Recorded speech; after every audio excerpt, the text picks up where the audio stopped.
Welcome to the Barrier Breakdown, Disrupting Mental Health podcast, where we talk about the clinical and practical issues that face those working in the mental health industry.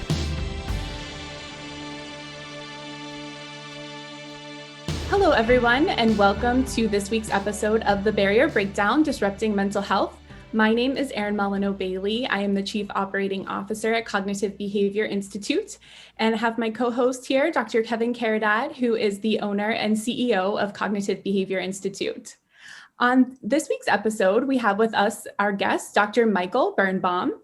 Dr. Birnbaum is an attending physician in the Psychiatry department for the Zucker Hillside Hospital in New York and is the program director for Northwell Health's Early Treatment Program, a clinical and research initiative for adolescents and young adults in the early stages of psychosis.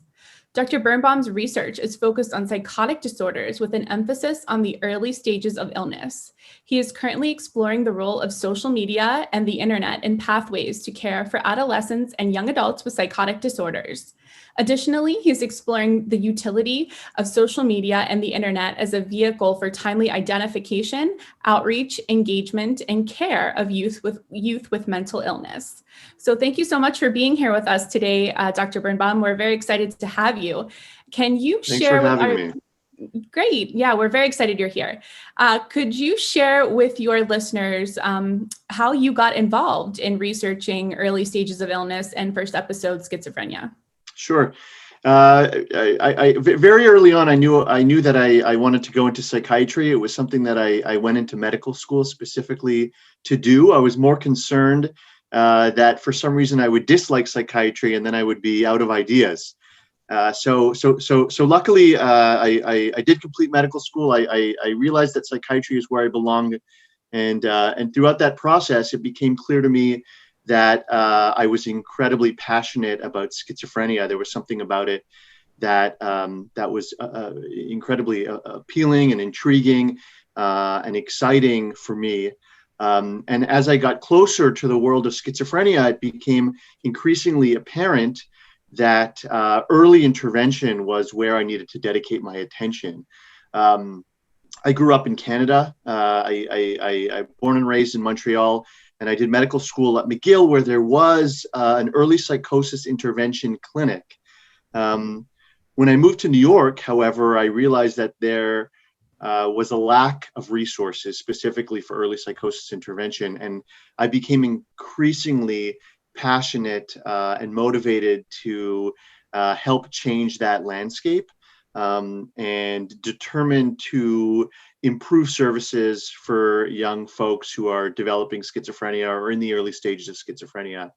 And early on, it was the focus for me was largely clinical. I wanted to understand how I can help, how we could build services, how we can improve advocacy, and how we can get young folks the care that they need to improve outcomes. And along that journey, again, it sort of became increasingly clear to me that there was a lot that we didn't know, and a lot that we still needed to learn. And through mentors and colleagues and peers, I exposed myself to research, and I found myself here studying and learning how we could improve care, improve the work that we do, and help individuals who are struggling the most with the early stages of schizophrenia. Now, as a fellow New Yorker, but it's nice to kind of have you here. And I know with regard to schizophrenia, it's one of the more devastating mental health diagnoses. It's so dramatic on its impact and restrictions that it has, not only for the clients, but the families. You know, what are some of your earliest experiences, some of the first few clients you saw and the impact and the impression it left on you? I'm interested to hear kind of what was that like for you? I remember very early on being exposed to individuals with schizophrenia. And there's lots of different emotions and reactions. But for me, the strongest one was fascination. I really wanted to understand what it was like to enter somebody's world, especially a world that is as complicated as schizophrenia. and there was something that was pulling me in that direction. That there was something about these individuals, or rather, it was clear to me that these individuals did not necessarily view the world in the same way that other people might, both in a good and bad way. And I wanted to understand that. I wanted to know what it was like, to be able to enter somebody's world in such a meaningful way, and ultimately to be able to help somebody who was struggling so significantly. I remember my first experience with some individuals with schizophrenia back in the psychiatric ward down in Staten Island. How different their world was as a very novice nurse at the age of 20 and coming up and, where they believed, I brought you this great gift, Kevin, and it's a Matchbox car, but he thought it was a real car. It's just how intense it is and how impactful. And so how do you make the connection? What led to social media, other than it's more of a contemporary form of media? What connections are you making with the social media and as far as your work? I'm interested in hear a lot more about that. Sure. For me, I focused my career on social media and the internet, largely because the young folks that I was working with were all online, on social media and the internet. And there is quite a bit of research to suggest that these platforms have a potential negative impact. But at the same time, it's obvious that they are not going anywhere. They're here to stay. And young folks with schizophrenia, just like their healthy counterparts, are using Facebook and Twitter and Instagram. And so I wanted to learn how we could harness these platforms, rather than try to avoid them. How can we use them to our advantage, again, to help improve the work that we do? I knew that there were several challenges in the world of early intervention, including very high rates of relapse, meaning that once people are in early intervention programs, often illness comes back and people end up back in the hospital.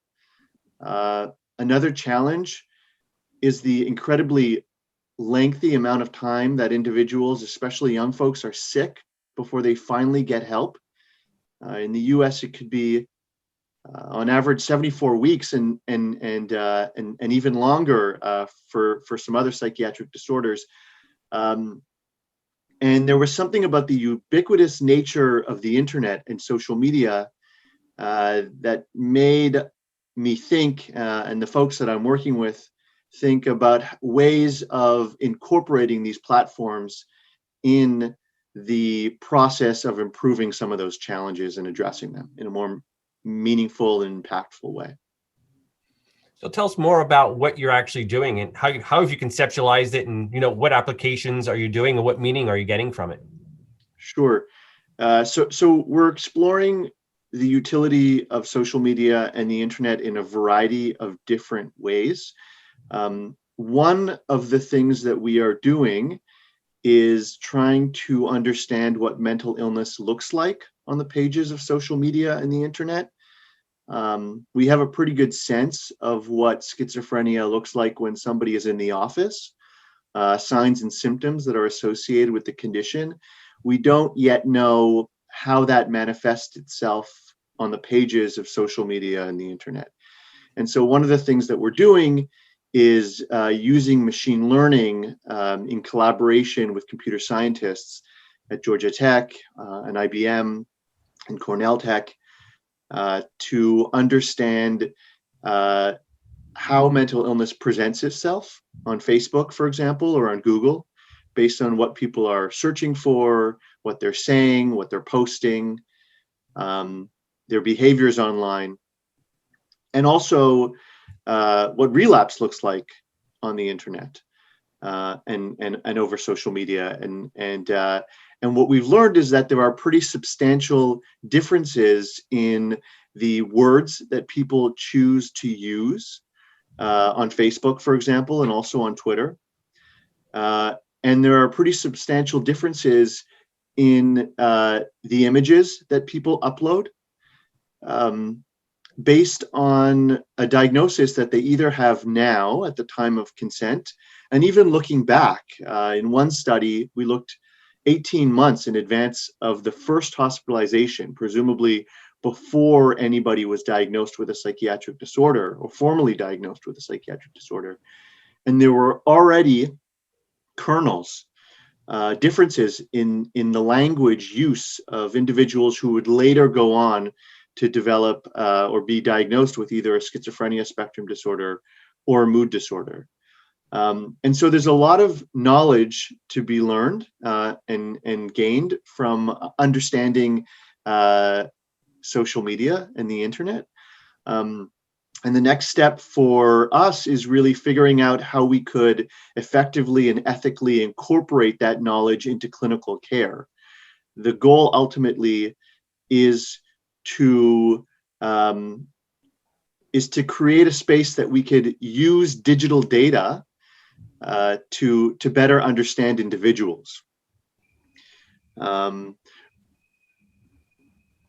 I guess any questions? No, I was talking for a long time there. No, one of the things that's popped up that I've seen is I think it's called text hotline, where they kind of take aggregate data and there's certain key phrases where it's a predictor of likely individuals to act on suicide, and they set interventions. This sounds a lot like that somehow you go out there and get aggregate data, whatever pattern is there, both search or what they're seeking, to say, hey, these people are likely to do that. And then you kind of talk about the ethical concern, because I'm thinking when individuals call into a text hotline specific for suicidality, there's a certain kind of expectation there, but kind of how do you go and do that from, unless it's in a controlled study more, I guess, how do you do it externally where you're surveilling this and then execute it in a way where you're using to say, hey, you should go get checked out? Because I think you're right, there's some ethical kind of things to think about. And so what are some of the things that you've concretely kind of run into and thinking about within the current research?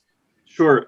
I think that's a very important question. And I want to emphasize that in no way is Twitter or Facebook or Google alone ever going to be capable of making a psychiatric diagnosis in the absence of a clinician.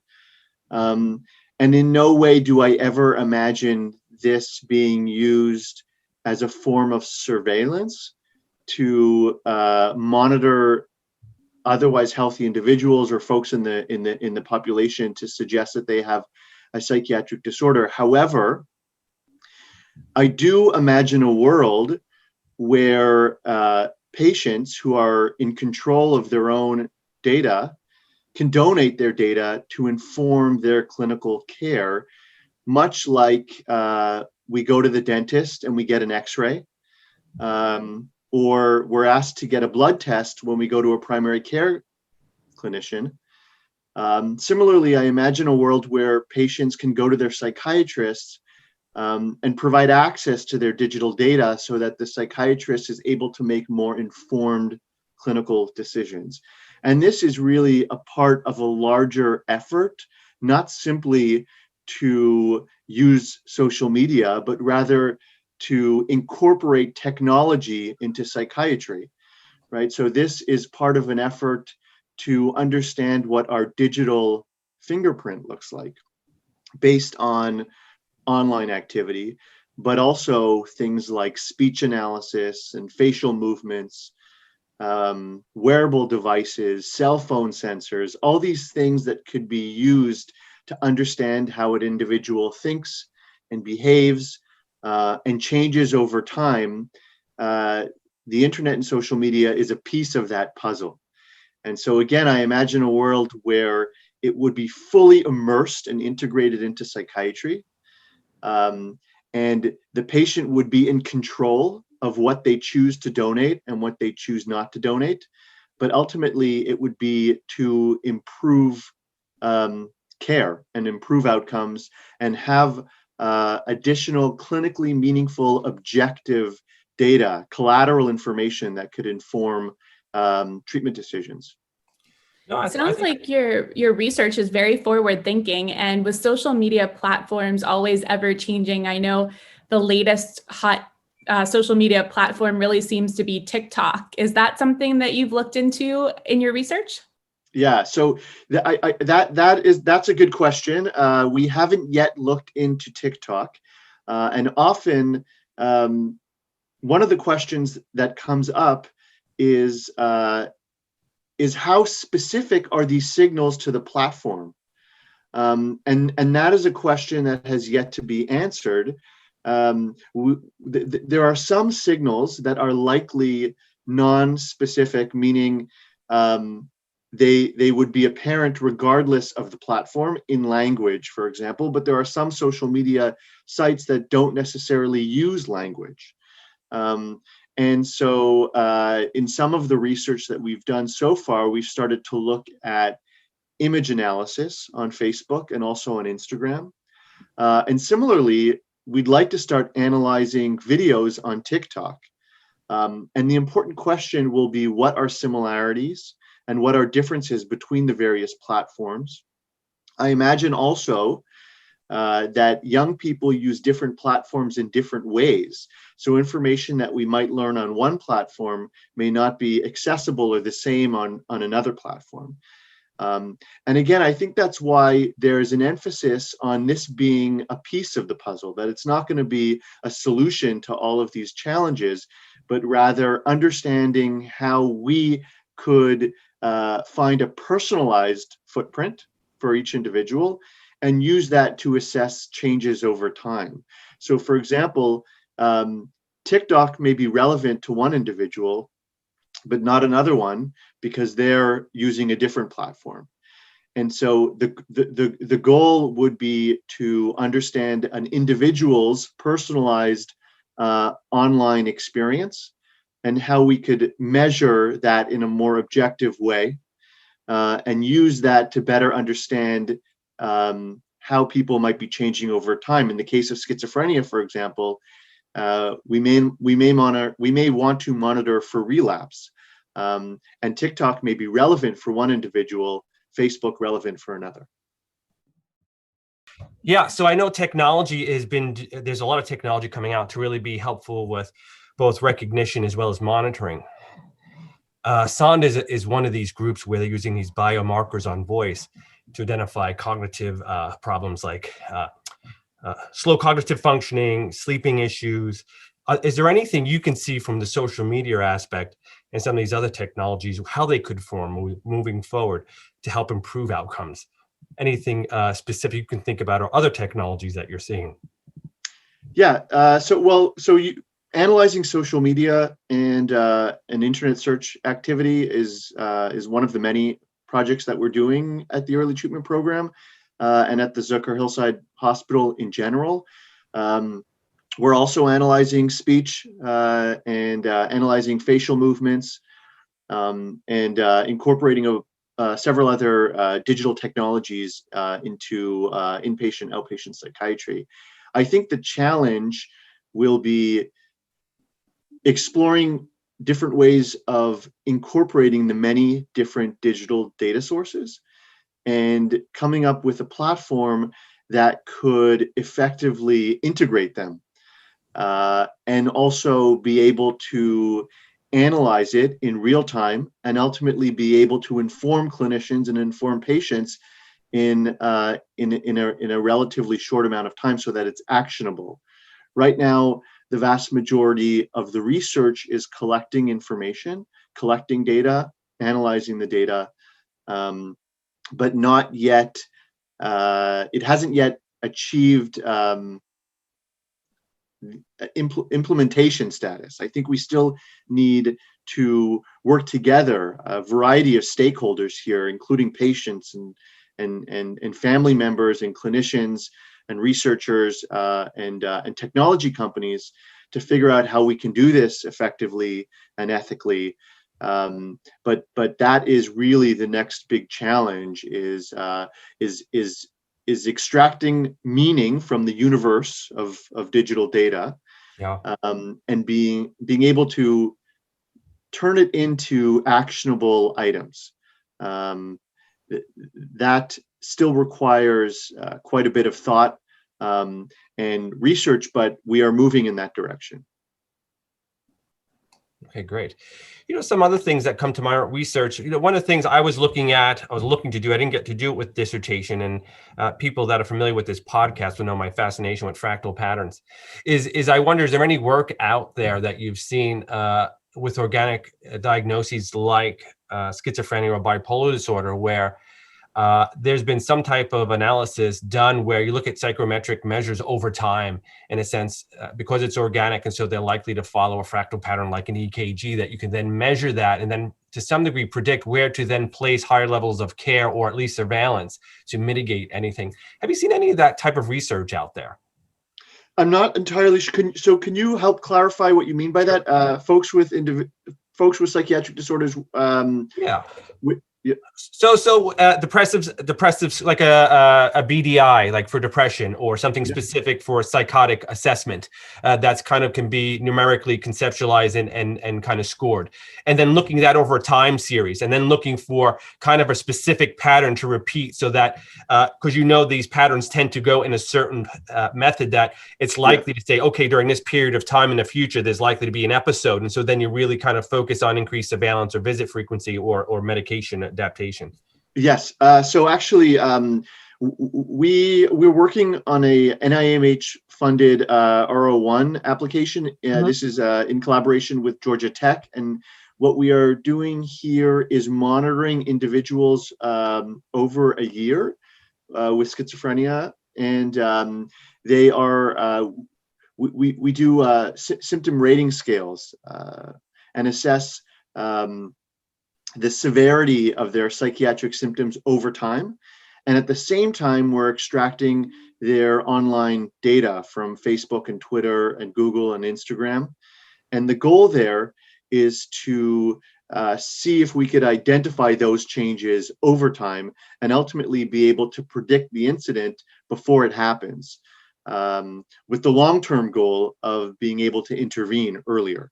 So the more that we understand what that signal looks like online, hopefully we'll be able to then explore some intervention research where we study whether or not intervening early might impact the outcome, in this case, a hospitalization for a relapse or worsening psychiatric symptoms. That's exciting to hear, because that's where the future, imagine mitigating those kind of things and the outcomes. And so I'm glad that you guys are doing that. That's something that I've kind of thought about for the last decade or so, but I'm not in an area, we don't deal with a lot of schizophrenic clients. So that's nice to hear. And I'd like to continue to follow that. Keep us updated on that. I certainly will. That's awesome. Yes, absolutely. It definitely sounds like you're very dedicated to your work and many interesting things that you're looking into. So we greatly appreciate you being here with us today. Yeah, come back anytime. My pleasure. Thanks for inviting me. Yes, we would love to have you join us as your research furthers, and there's more, interesting things to share with our listeners. So please do come back and join us another time. Thanks so much, guys. Well, thank you very much, everyone, for joining us this week, and we will see you on the next episode of The Barrier Breakdown. Thanks for listening to The Barrier Breakdown, Disrupting Mental Health podcast. Check out our website at cbicenterforeducation.com for more information and to learn about upcoming continuing education events.